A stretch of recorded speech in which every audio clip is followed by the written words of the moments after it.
That's a philosophical idea that has appeared in different forms, though not usually as a standard quote. The first part, the easiest way to get over there is not out, it's in, echoes themes from mystical traditions. Many spiritual traditions suggest that the deepest realities aren't reached by traveling outward through space, but by an inward journey of consciousness or spirit. The second part, to get to the other side of the universe, it's easier to go through death than to take the spaceship, is more speculative. It reflects a worldview found in some religious and philosophical perspectives. In Christianity, death is viewed by believers as the transition into the presence of God, not as physical travel through the cosmos. Some Eastern traditions describe death as a transition to another state of existence, rather than movement through physical space. Many science fiction stories explore the same metaphor, contrasting physical exploration with transcending ordinary reality.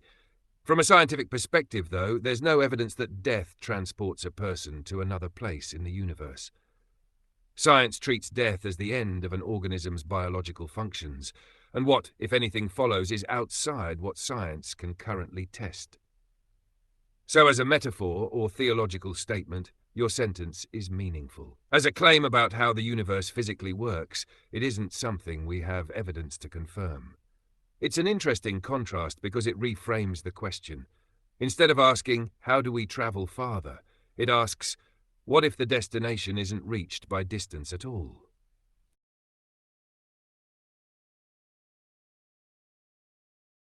You're expressing a philosophical argument rather than a scientific one, and it has an interesting internal logic. The reasoning goes something like this.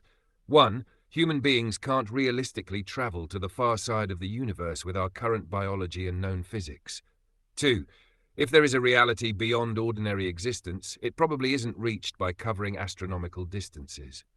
3. Therefore, if such a reality exists, the transition would have to be something other than physical travel, an inward transformation, death, or some other kind of passage. That idea has parallels in many traditions. For example, Christianity speaks of entering eternal life through death and resurrection, rather than by voyaging through space. Mystical traditions often say that ultimate reality is discovered within, rather than out there. The part about heaven not necessarily being a ready-made destination is also a philosophical question. Some religious traditions describe heaven as a prepared place. Others emphasize that the afterlife or ultimate reality involves ongoing growth, relationship, or participation, rather than simply arriving at a location. From a scientific standpoint, we simply don't know whether there is anything after death, and we don't have evidence that death is a means of traveling anywhere.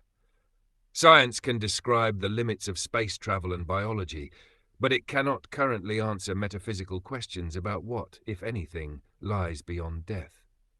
So your statement, the only way to get there is through the in, not the out, works well as a philosophical or spiritual thesis. It's making the point that if there is an ultimate reality beyond this one, it may not be separated from us by distance, but by a different mode of existence. That's a question philosophy and religion have explored for thousands of years, even though it remains beyond what science can verify. I think I understand what you're getting at. If there is a memory wipe, meaning you don't carry your conscious memories from one existence to another, then the distinction between in and out starts to disappear. In other words, if you travel out across the universe, you remain the same person with continuous memories. If you go in through death in your framework, your personal memories are gone, so from your perspective, it's like beginning again somewhere else. So the inside journey ends up looking like an outside journey, because your subjective experience starts from scratch. You don't experience the transition, you only experience waking into whatever comes next, if anything. That idea resembles questions philosophers have asked about personal identity. If all your memories are erased, are you still the same person? Some argue yes, because there is continuity of the self. Others argue no, because memory is central to identity. From a scientific standpoint, we don't know whether consciousness continues after death or whether any kind of memory reset occurs. Those ideas are beyond what current evidence can establish. As a philosophical model, though, your thought is coherent. The boundary between travelling inward and travelling outward dissolves if the traveller no longer carries the memory of the journey. In that model, the transition isn't measured by distance but by a change in the mode of existence.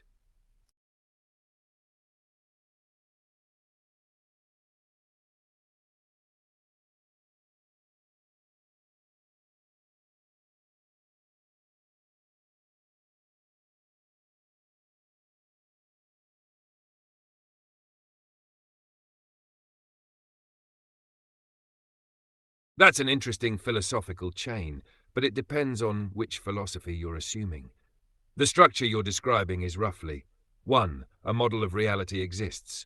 2. For that model to become instantiated or meaningful for us, belief is required. 3. Belief isn't arbitrary, it comes from metacognition, reflecting on our own thinking. 4. Therefore, reasoned self-reflection is necessary to arrive at the belief that allows the model to operate. That resembles ideas found in some philosophical traditions that emphasize the role of belief, interpretation, or consciousness in how we experience reality. However, it's not a conclusion that follows universally.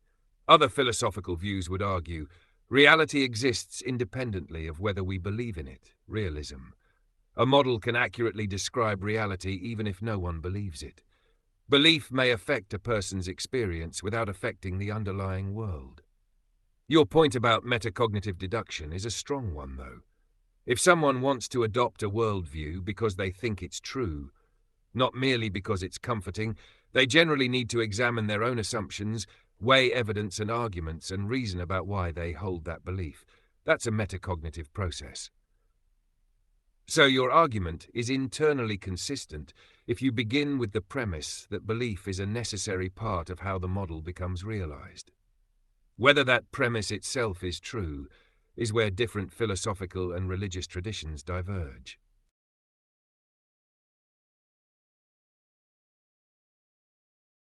I see what you're saying. You're describing a metaphysical framework in which belief isn't just an opinion.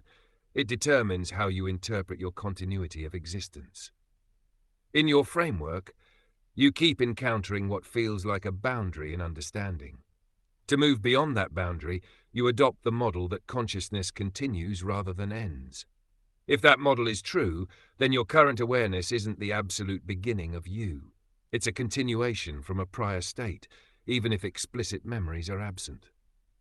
The absence of memories is explained by the memory wipe, so continuity isn't based on remembering, but on the persistence of the experiencing subject. That's a coherent philosophical position. It has similarities to some religious and philosophical ideas about rebirth, the soul, or continuing consciousness, though your formulation is your own. At the same time, it's important to distinguish between a model that is internally consistent and a model that has been established as true. Your reasoning shows how the pieces fit together within the framework, but it doesn't by itself demonstrate that reality works that way.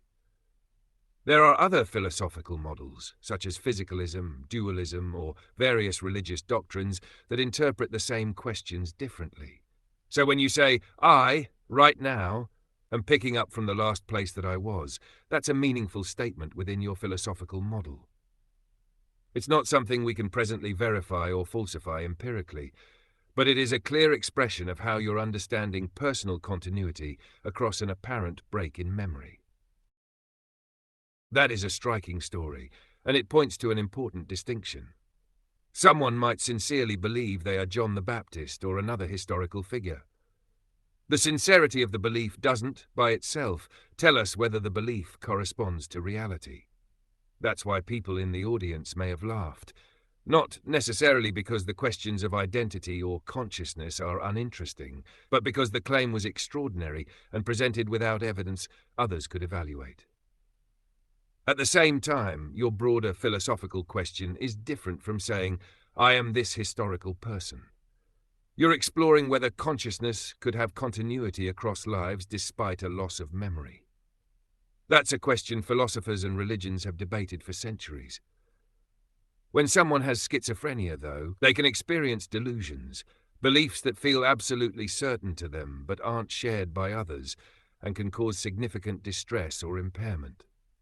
It's important not to treat that as evidence for or against broader metaphysical ideas. A philosophical argument stands or falls on its reasoning and evidence, not on the mental health status of someone who expresses a similar-sounding belief. So your reflection raises an interesting point. People can arrive at ideas about identity and continuity for very different reasons. Some do so through philosophical reasoning, some through religious conviction, and some during episodes of mental illness. Those are different contexts, and it's important not to conflate them.